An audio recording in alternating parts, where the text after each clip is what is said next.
Hello, আসসালামু আলাইকুম রহমতুল্লাহি ওয়া বারাকাতুহু। অ্যাডমিশন ব্রিজ চ্যানেলে আপনাদের সবাইকে ওয়েলকাম জানাচ্ছি সিঙ্গাপুর থেকে। আমি মোহাম্মদ নুরুজ্জামান। আমার অনেক ভাইয়েরা সিঙ্গাপুরের যে ব্লক ক্লিনার এই ভিসা সম্পর্কে অনেকেই জানতে চান। ইদানিং এই প্রশ্নগুলো বেশি হইতেছে কারণ আপনারা অনেক দালাল বা এজেন্সির কাছ থেকে অফার পাচ্ছেন যে ব্লক ক্লিনারে গিয়ে স্কিল করবেন।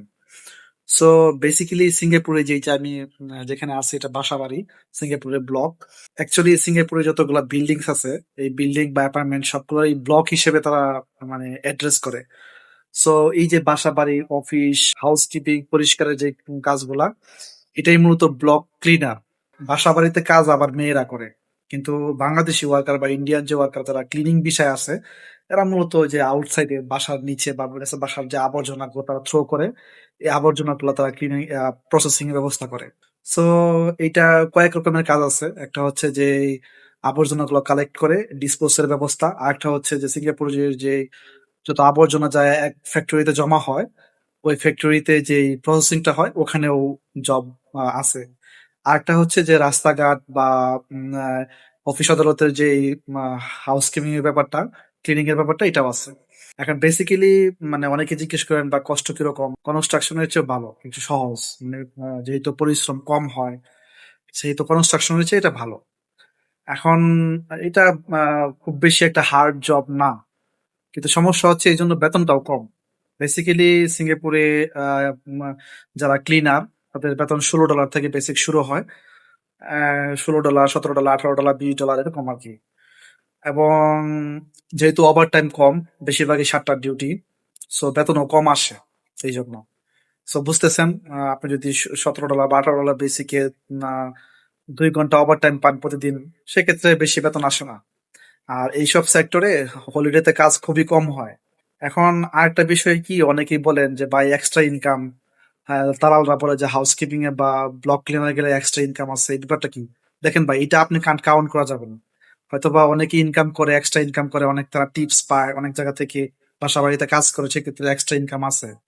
কিন্তু এটা আপনি কাউন্ট করা হচ্ছে বোকামি।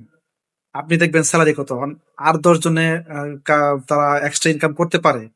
আপনি যে আইসা পড়বেন ওই জায়গায় বা ওই সেক্টরে নাও হইতে পারে। আপনি হয়তো বা এমন এক জায়গায় ক্লিনিং এর জবে পড়ছেন যে জায়গায় এই ধরনের এক্সট্রা ইনকাম নাই। তখন আরেকটা বিষয় হচ্ছে ক্লিয়ার করি যে মানে আপনি যেই প্রসেসিং এ আসেন এখন কিন্তু আইসা সিঙ্গাপুর স্কিল করতে হলে আপনার বছর অনুমতি লাগবে। সো এই যে ব্লক ক্লিনার আসলে সাধারণত এই অনুমতিটা পাওয়া যায় না। আপনি ধরে রাখেন যে 99% ক্ষেত্রে আপনি অনুমতি পাবেন না। হয়তো ভালো দু একজন বস থাকলে, দু একটা কোম্পানি থাকলে তারা হয়তো বা যদি অনুমতি দেয় আপনি করতে পারবেন স্কিলটা। ব্লক ক্লিনার আসলে কত টাকা লাগে?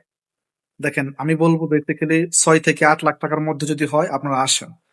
কিন্তু এর বেশি যেমন 10 লাখ, 12 লাখ, 14 লাখ টাকা লাগলে আপনারা ব্লক ক্লিনারে আইসেন না, কতটা লাভবান হতে পারবেন না। যে এই 2-4 জনের গল্প শোনায় আপনাদেরকে যে এক্সট্রা ইনকাম মাসে 1500 $2000 ইনকাম, এটা ফাও কথা ভাই।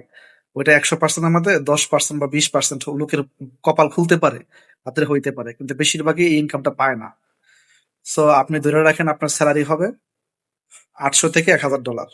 সো এখন আপনি যদি 14-15 লাখ টাকা খরচ করে আসেন, এই টাকা তুলতে তুলতে আপনার মনে করেন জীবন বেদনা হয়ে যাবে। ওয়ার্ক পারমিটের সিঙ্গাপুরে ইন জেনারেলি প্রথম অবস্থায় 1 বছর বা 2 বছর, এখন বর্তমান বেশিরভাগই 2 বছরের ওয়ার্ক পারমিট দেয়, এরপরে কোম্পানি রিনিউ করে।